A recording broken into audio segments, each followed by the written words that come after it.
할렐루야. 오늘 본문의 배경은 이스라엘의 멸망 이후에 하나님이 미워도 다시 한번 이스라엘을 품고 재건시키겠다는 의지가 담긴 약속의 말씀입니다. 심판했을지라도 다시 회복시켜서 끝까지 천국까지 인도하겠다는 교리가 조직신학에서는 성도의 견인이라 이렇게 부릅니다. 성도의 견인 교리입니다.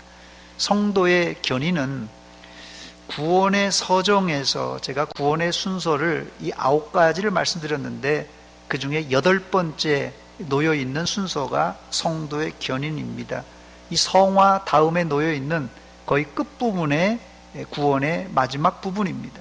이제까지 있었던 이 구원의 순서, 제가 여러 차례 말씀드렸습니다마는 소명, 중생, 회심, 신앙, 칭의, 수양, 성화의 과정은 모두 각자 따로따로가 아니라 상호 보완, 협력 관계에 있는데, 그 다음 성화 다음에 있는 8번째 이 성도의 견인 교리는 이 8가지, 이 7가지 앞에서 있었던 모든 이 순서를 잘 아우르고 또 잘 상호 보완되는 그런 순서라 이렇게 보면 될 것입니다. 이 성도의 견인은 이 한자로 이 견인이란 말은 굳을견자, 저게 단단할 견자, 굳을견자입니다. 견고하다 그런 뜻입니다. 그 다음에 뒤에 인자는 참을 인자를 썼습니다. 또 영어로도 저기 보니까 Perseverance of the Saint라고 되어 있는데요, 성도의 인내 혹은 성도의 참음이란 뜻입니다. 특히 성도의 견인 교리는 캘빈주의의 5대 교리가 있는데 이 5대 교리의 마지막 결론 부분에 해당되는 교리로서 성도의 구원의 마지막 부분을 부분에 해당됩니다. 첫 번째, 먼저 오늘 본문을 살펴보겠습니다. 본문은 이 예루살렘 성, 즉 유대 민족을 향한 예언의 말씀입니다. 예레미야 선지자를 통한 예언의 말씀이에요. 본문 36절에 보니까 그러나 이스라엘의 하나님 여호와께서 너희가 말하는 바 칼과 기근과 전염병으로 말미암아 바벨론 왕의 손에 넘긴 바 되었다 하는 이 성에 대하여 이와 같이 말씀하시니라 그랬어요. 이 성, 예루살렘 성이 앞으로 어떻게 되겠다는 말씀입니까? 여기 기록하니까 칼과 기근과 전염병으로 말미암아 바벨론 왕의 손에 넘긴 바 될 것이라고 말씀하고 있어요. 구약에 항상 이 재앙의 3인방이 나오는데 칼, 기근, 전염병입니다. 이 칼, 기근, 전염병, 이 칼은 전쟁을 의미합니다. 전쟁이에요, 칼. 기근은 하나님이 주시는 자연재해이고 전염병은 하나님의 심판의 도구입니다. 불행히도 하나님을 거역하고 우상숭배한 이 남쪽 유다는 멸망할 것이니 이 바벨론 느부갓네살 왕에게 항복하라는 것이 예레미야 선지자의 주된 메시지입니다. 지금 가뜩이나 정세가 어려운데 선지자가 희망을 주지 못할 망정, 선지자가 어떻게 오랑캐 나라 바벨론에게 항복하라고 하는 것입니까? 이런 말씀은 누가 들어도 귀에 거슬리는 말이에요. 그러나 이 예언은 말 그대로 신의 한 수였습니다. 사실 하나님도 자기 백성 이스라엘을 멸망시킨다는 것이 이게 간단하게 결정해서 내린 결론이겠습니까? 하나님도 깊은 고뇌 가운데 예레미야 선지자를 통하여서 전한 말씀이 바로 이스라엘 너희가 멸망한다는 메시지입니다. 그런데 유다는 예레미야 선지자의 예언에 어떻게 반응했습니까?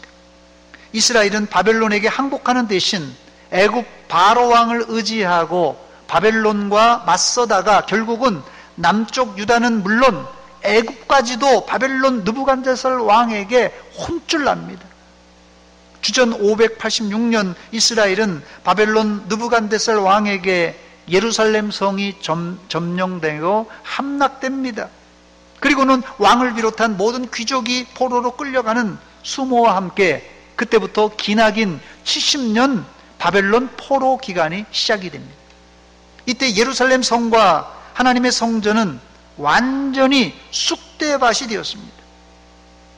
여기에 더해서 더 서러운 것은 이스라엘이 멸망할 때 그 주변의 이웃 나라들이 일제히 이제 이스라엘은 끝장이다, 이스라엘 너 콧대가 높더니 끝장났다 하면서 혀를 차며 조롱했습니다. 바로 이렇게 조롱받을 것이라는 것이 포함된 것이 예레미야 선지자의 예언이에요. 아니, 예레미야 선지자의 예언이 뭡니까? 너희 느부갓네살 왕한테 망한다, 그러니까 일찍 항복해라. 너희 망하면서 주변 나라 사람들이 너희들 다 조롱하고 이렇게 놀릴 것이다. 이게 예언이에요, 세상에. 그런데 이 예언으로 끝났으면 이스라엘이 절망하겠죠. 그런데 예언은 여기서 끝나지 않고 이런 상황일지라도 소망을 가지라는 것이 예레미야 선지자의 예언의 핵심입니다. 그 이유가 뭡니까? 그 이유를 예레미야는 하나님이 이스라엘의 손을 꼭 붙잡고 있기 때문이라고 합니다. 본문 37절로 42절까지 제가 좀 길지만 천천히 제가 읽어보겠습니다. 37절입니다. 보라, 내가 노여움과 분함과 큰 분노로 그들을 쫓아보내었던 모든 지방에서 그들을 모아들여 이곳으로, 예루살렘으로 돌아오게 하여 안전히 살게 할 것이다. 그래서 38절에는 심지어는 그들은 내 백성이 되겠고 나는 그들의 하나님이 될 것이며, 39절입니다. 내가 그들에게 한 마음과 한 길을 주어 자기들과 자기 후손의 복을 위하여 항상 나를 경외하게 하고, 40절이 크라이막스입니다. 여기가 내가 그들에게 뭘 준다고요? 복을 주기 위하여, 내가 그들에게 복을 주기 위하여 그들을 떠나지 아니하리라 하는 영원한 언약을 그들에게 세우고 나를 경외함을 그들의 마음에 두어 나를 떠나지 않게 하고, 41절 42절입니다. 내가 기쁨으로 그들에게 복을 주되 분명히 나의 마음과 정성을 다하여 그들을 이 땅에 심으리라. 여호와께서 이와 같이 말씀하시니라. 내가 이 백성에게 이 큰 재앙을 내리신 것 같이, 이 큰 재앙을 내린 것 같이 허락한 모든 복을 그들에게 내리리라. 하나님이 이거 뭐 병 주고 약 주는 겁니까 이게? 너희들 망한다, 너희들 조롱당한다, 너희들 끝났다 해놓고 하나님께서 엄청난 복을 그 다음에 막 쏟아 부어주시는 것이에요. 이것이 바로 끝까지 하나님이 이스라엘을 붙잡아 주시겠다는 약속의 말씀, 예언의 말씀입니다. 이 말을 다른 말로 바꾸면 하나님이 한 번 선택한 민족은 끝까지 책임져 주시겠다는 말씀입니다. 바로 이게 뭐라고요? 성도의 견인 교리의 핵심입니다. 사람이 살다 보면 아차하는 실수를 저지를 수가 있습니다. 이런 실수는 어릴 적에 종종 있을 수 있는 일이에요. 아차하다가 어린아이들이 실수할 수 있지 않습니까? 어려서 경험이 부족해서 아차하고 실수하는 것은 하나님도 사람도 다 용서해 줄 수 있습니다. 문제는 다 커서 죄를 짓고는 계속 고집을 부리고 반항하고 저항하면 그땐 하나님의 징계와 고난을 당하게 됩니다.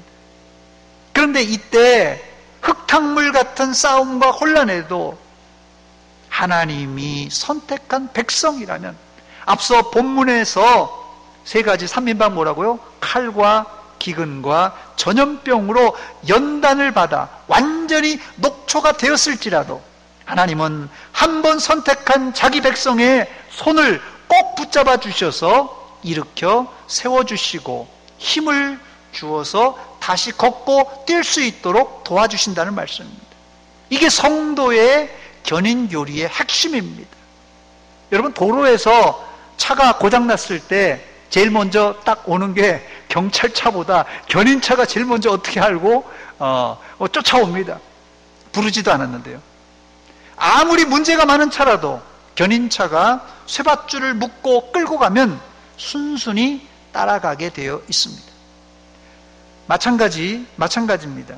우리가 아무리 사고치고 망나니같이 행동을 했을지라도 하나님이 우리의 손을 꼭 붙잡아 주시면 우리가 하나님의 손을 뿌리치지 못하고 하나님의 손에 이끌려 천국까지 갈 수 있다는 말입니다. 반주 주세요.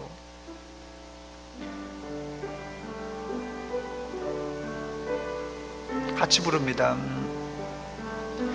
주님여 이 손을 꼭 잡고 가소서.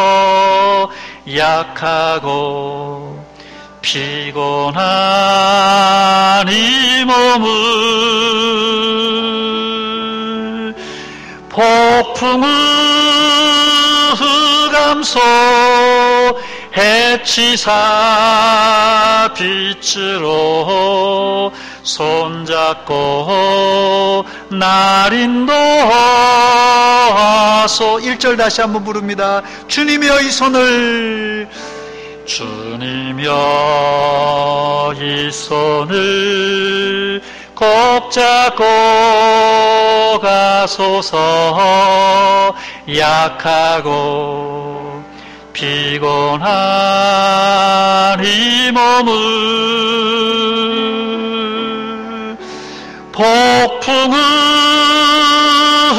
흑암소 해치사 빛으로 손잡고 날 인도하소서.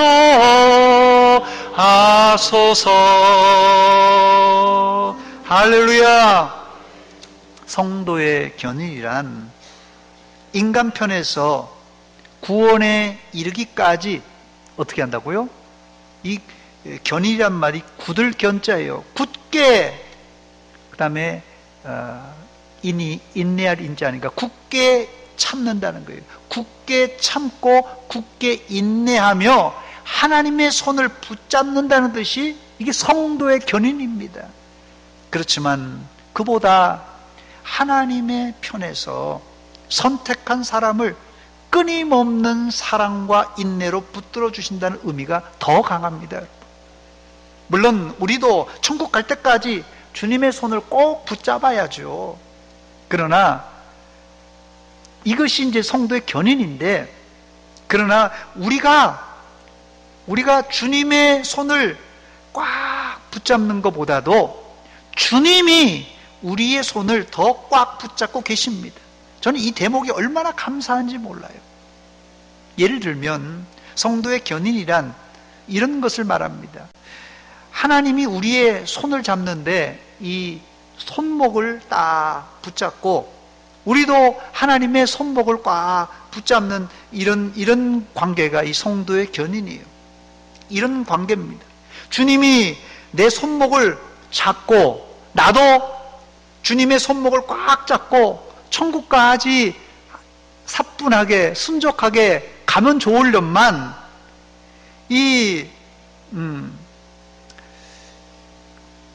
우리가 이 손목을, 주님의 손목을 딱 잡고는 때로는 우리의 육신이 약하고 피곤할 때가 있지 않습니까? 이때 우리는 종종 하나님을 잡았던 손을 놔버립니다. 그러면 어떻게 됩니까? 우리가 지옥으로 떨어져 버릴 수밖에 없는데 지옥으로 떨어져 버리지 않는다는 사실이에요. 왜요? 여기 하나님께서 우리의 손을 꽉 붙들고 있기 때문에 그렇습니다. 감사하게도 우리가 하나님의 손목을 우리가 놓을지라도 하나님은 여전히 우리의 손목을 꽉 잡고 계신다는 사실입니다. 바로 이게 성도의 견인 교리의 하이라이트입니다. 그런데 우리는 그것도 모르고 내가 잘난 줄 알고 내가 주님의 손목을 꽉 붙들고 천국에 가는 줄 아는데 아닙니다. 우리는 화가 나면 에이 그냥 예수 안 믿어, 교회 안 다녀, 손을 그냥 하나님을 붙잡았던 손을 확 놔버립니다.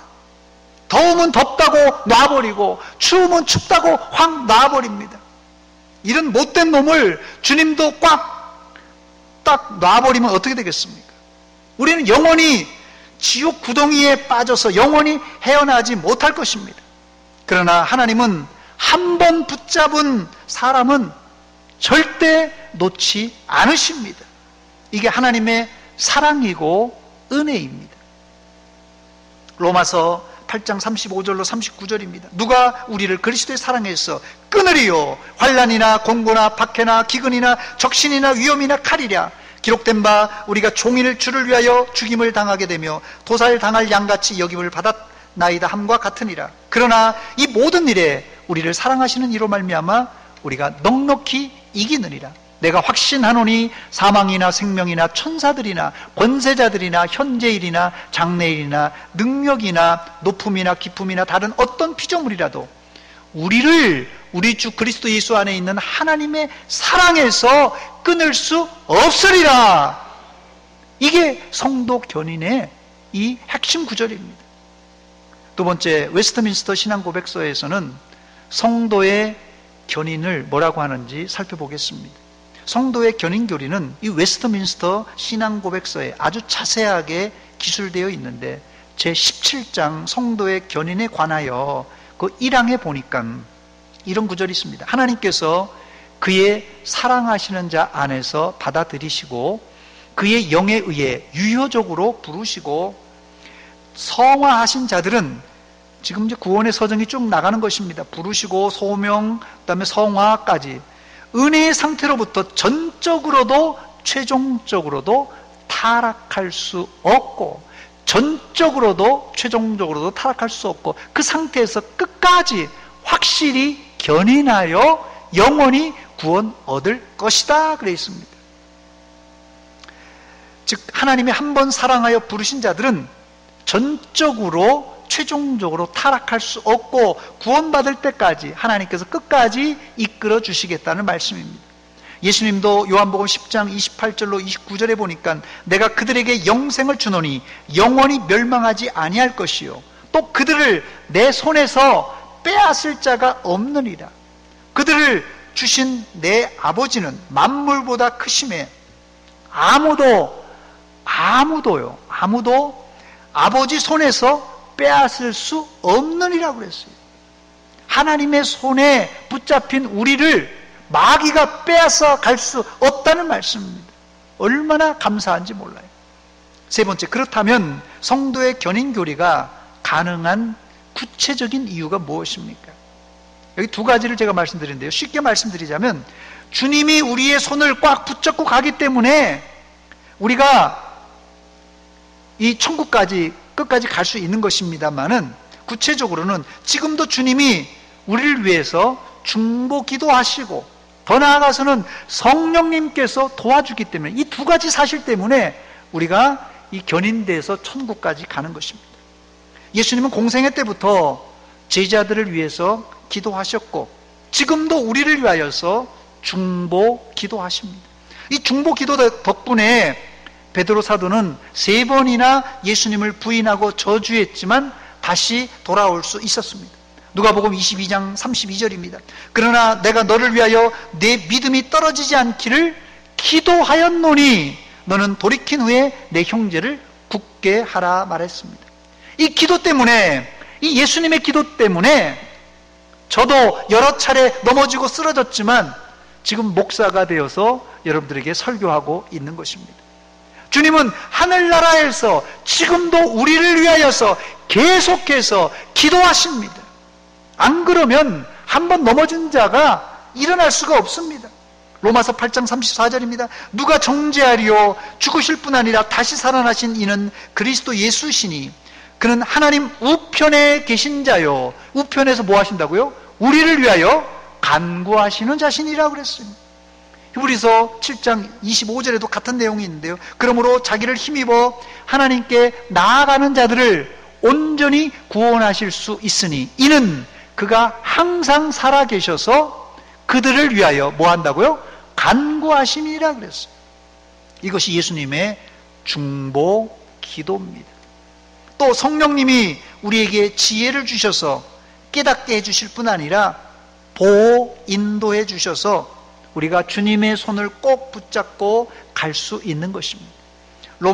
요한복음 14장 16, 17절입니다. 내가 아버지께 구하겠으니 그가 또 다른 보혜사를 너희에게 주사 영원토록 너희와 함께 있게 하리니 그는 진리의 영이라 세상은 능히 그를 받지 못하나니 이는 그를 보지도 못하고 알지도 못함이라. 그러나 너희는 그를 아나니 그는 너희와 함께 거하시며 또 너희 속에 계시겠습니다 그랬어요. 그러므로 성도들은 항상 내 안에서 말씀하시는 성령님의 이 세미한 음성을 들을 줄 알아야만 합니다. 네 번째, 그래도 인간이 완악해서 끝까지 버티고 반항하면 어떻게 될까요? 인간이 완악해서 끝까지 버티고 하나님의 은혜를 끝까지 버티면 어떻게 될까요? 하나님이 사람에게 이 선택할 수 있는 자유의지를 주셨습니다. 평양감사도 자기 하기 싫으면 안 하는 거예요. 하나님의 사랑을 평양감사도 자기 하기 싫으면 안 하듯이 하나님의 은혜를 우리가 받기 싫다고 안 받을 수 있을까요? 끝까지 거부할 수 있을까요? 결론부터 말씀드리자면 그럴 수 없습니다. 이것을 신학적으로 불가항력적 은혜, 인간이 거부할 수 없는 은혜라고 부릅니다. 이걸 좀 제가 비유를 설명드리자면 요나서 1장 2절 3절입니다. 너는 일어나 요나 선지자에게 말합니다. 저 큰 성읍 니느웨로 가서 그것을 향하여 외치라. 그 악독이 내 앞에 상달되었음이니라 하시니라. 그러나 요나가 여호와의 얼굴을 피하려고 일어나 다시스로 도망하려 하여 욥바로 내려갔더니 마침 다시스로 가는 배를 만나니라. 여호와의 얼굴을 피하여 그들과 함께 다시스로 가려고 뱃삭을 주고 배에 올랐더라 그랬어요.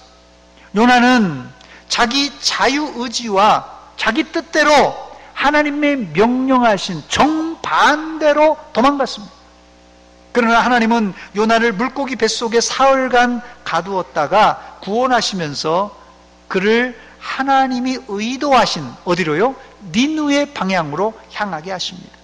이게 예를 들자면 성도의 견인교리의 중요한 핵심입니다. 제가 신학교에 가니까 요나와 같은 전도사님들이 상당히 많더라고요.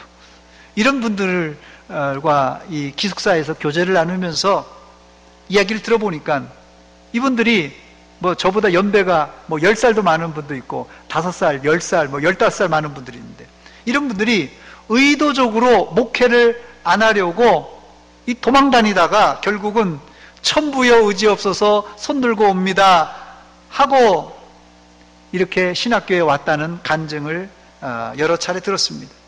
그분 중 한 분 간증은 이렇습니다. 사업을 해서 이 무슨 전기 개통 사업인데 돈을 굉장히 많이 벌었다고요. 크게 성공했는데 한순간에 그냥 폭삭 망하고 나니까 그분 얘기가 그런 거예요. 돈을 엄청 막 벌 만큼 벌었는데 한순간에 다 망하더래요. 그런데 다 망하고 나서 그분 얘기, 그 전도사님 얘기가 뭐라냐면 마음이 그렇게 편하더래요. 그래서 신학교에 들어와서 비록 가난한 전도사로 살지만 지금이 너무 행복하다는 얘기예요.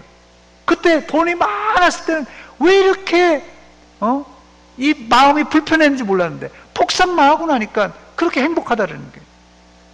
저는 이것이 성도의 견인교리의 엑기스라고 생각합니다. 하나님은 끝까지 인내하심으로 우리를 이끌어 주십니다. 그러면 하나님이 이끌어 주시면 이제 하나님이 뭐 알아서 하십시오. 뭐 견인차처럼 우린 질질질 끌려가면 되겠지. 아닙니다. 이제는 우리 차례예요. 하나님이 과거에 내가 거꾸로 가도 청개구리처럼 거꾸로 행동해도 나를 뭐 성도의 견인교리라고 하니까 나를 그냥 잘 제자리로 인도해 줬으니까 뭐 내가 아무렇게나 살아도 또 끌어주시겠지, 또 끌어주시겠지, 이렇게 생각하면 안 됩니다. 성령님이 슬퍼하십니다. 이제는 주님의 손을 이제 나도 꽉 붙잡고 앞만 보고 나가야 됩니다. 어떤 분은 가장 짧은 코스로 목회자가 되신 분이 있는가 하면, 어떤 분들은 빙빙빙 돌다가 결국 40대, 50대 다 늙어서 신학교 오신 분들도 있더라고요. 물론 각자 사명이 다르지만 이제 우리가 먼 길 돌아갈 필요가 없고, 주님 손 꽉 붙잡고, 주님이 우리 손 붙잡고, 우리도 주님 손 꽉 붙잡고, 이제는 지름길로 가면 됩니다. 웨스트민스터 신앙고백서 성도의 견인에 관하여 3항에 보니까 우리가 하나님의 은혜를 거부할 때, 반대로 갈 때 어떻게 되는가, 여기 3항에 잘 기록되어 있는데요. 그럼에도 불구하고 그들은 사탄과 세상의 시험들, 그들 안에 남아있는 부패의 우세, 그들은 보존하는 방편들을 게을리함으로 말미암아 어떤 일이 벌어집니까? 극심한 죄에 빠져 한동안 그것에 머무르면서, 이 하나님께서 끌어주시는데도 요나처럼 반대로 자꾸 가니까 극심한 죄에 빠져, 심지어 요나가 3일 동안 사실 물고기 뱃속에 있었다는 게 말이 됩니까? 그게 완전 죽은 거지. 극심한 죄에 빠져, 극심한 타락에 빠져서 한동안 거기에 머무르면서 어떻게 해요? 그 때문에 하나님의 불쾌를 일으키며, 이렇게 성도의 견인 하나님이 끌어주시는데도 반대로 청개구리처럼 가는 사람은 하나님을 굉장히 불쾌하게 만드는 거예요. 그 다음에요, 그의 성령을 슬프게 하며 그들의 은혜와 위로를 어느 정도 빼앗기게 되고, 또 그들의 마음이 강팍해지고 그들의 양심이 부상을 당하고 다른 사람을 해치며 중상하고 일시적으로 그들 자신에게 심판을 초래한다. 이거 아주 안 좋은 거예요. 예수 믿으면서도 요거도 먹어서 먹고, 구원받으면서도 빛과 소금의 직분은커녕 이게 요거도 먹으면서 예수 믿는 사람이에요. 바로 이렇게 성도의 견인 교리를 모르고 거꾸로 가려는 사람들, 이런 사람들입니다.